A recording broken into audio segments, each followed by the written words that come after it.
Yung walang coding, di po. Sobrang luma niya, pwede mo siyang ibenta kay Boss Toyo. So, napaka-toxic naman pala ng company na yan.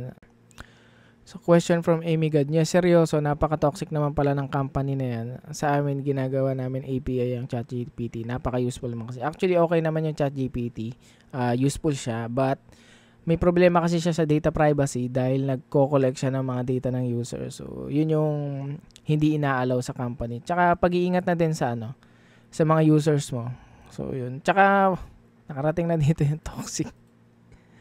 So, hindi toxic yun. Pag-iingat yan. So, ayun. So, tsaka may tawag dito? May benefits naman kasi ang hindi paggamit ng ChatGPT. Unang-una na enhance dyan yung critical thinking and problem solving skills mo. Kasi, syempre, ikaw mismo nag-iisip kung paano mo isosolve yung problem. Hindi, or mag-fix ng bugs. Hindi ka mag-search lang sa ChatGPT. Ganon. And for me, siguro, helpful lang siya sa mga beginners. But for me, madalang na kasi ako mag-ChatGPT eh. Ayan. Kumbaga nakasanayan ko na hindi siya ginagamit. And so, question from Lemuel E. Elosa. So, boss, paano during technical interview, pwede ba mag-search ng syntax? Experience ko dyan, mas maganda mag-review ka before tech interview. Kasi yung experience ko dati kaya kikita ko nag-i-interview yung tropa ko sa previous work. Pag nakikita niyang nagsa-search or gumaganon yung kamay habang nag-i-interview, yung imbis na 3 questions, nagiging 5, 10, talagang dumadami kasi nagsa-search ka eh. Pag nakikita niya. Mas maganda before tech interview, makapag-review na kayo. Tapos, for example, yung sa in-applyan mo is about React, then mag-research ka na about React. So, mag-prepare ka na talaga. Mas maganda sa notes sa papel kaysa sa screen. Kasi minsan nagpapapresent sila ng screen para hindi ka talaga nag-search. So, mas maganda sa papel. Then, mas maganda din talaga, alam mo talaga yung na-applyan mo. So, yun.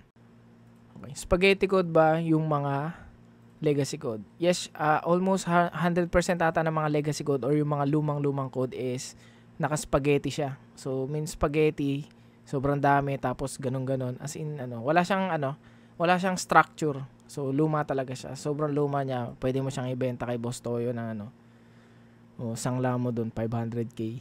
Yun. So, usually yan yung mga ina-update. Unti-unti. Hindi mo siya pwedeng i-update ng isahan kasi, yan eh, parang time bomb yan. Sasabog yung project mo pag in-update mo yan ng isahan. Kasi luma nga siya. Marami nang deprecated doon. Ayun. So, yun yung legacy code. Gawa siya sa spaghetti code. Kuya, anong ibang work na swak sa isang IT yung walang coding? Di po talaga para sa akin ng programming. Ha ha ha ha ha. Marami naman. Pwede kang tawag dito, mag-project manager, mag-SQA or UI UX. Ayun. So, sa UI UX, more on designing lang.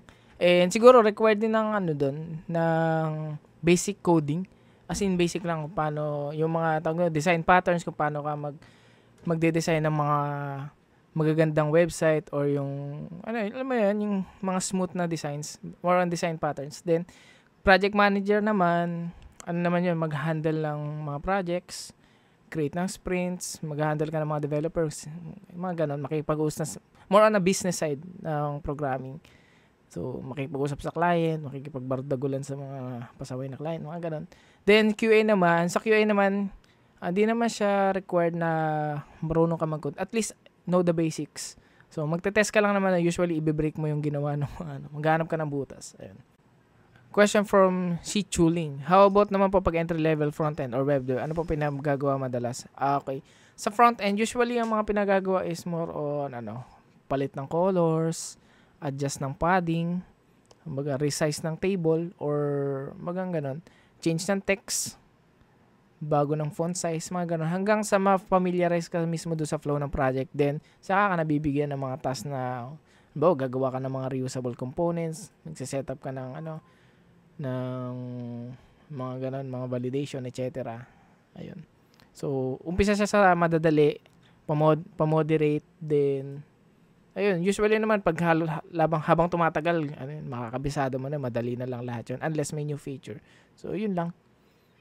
Yun yung usually mga pinapagawa pag entry level. Adjustments, change color, resize, ganun.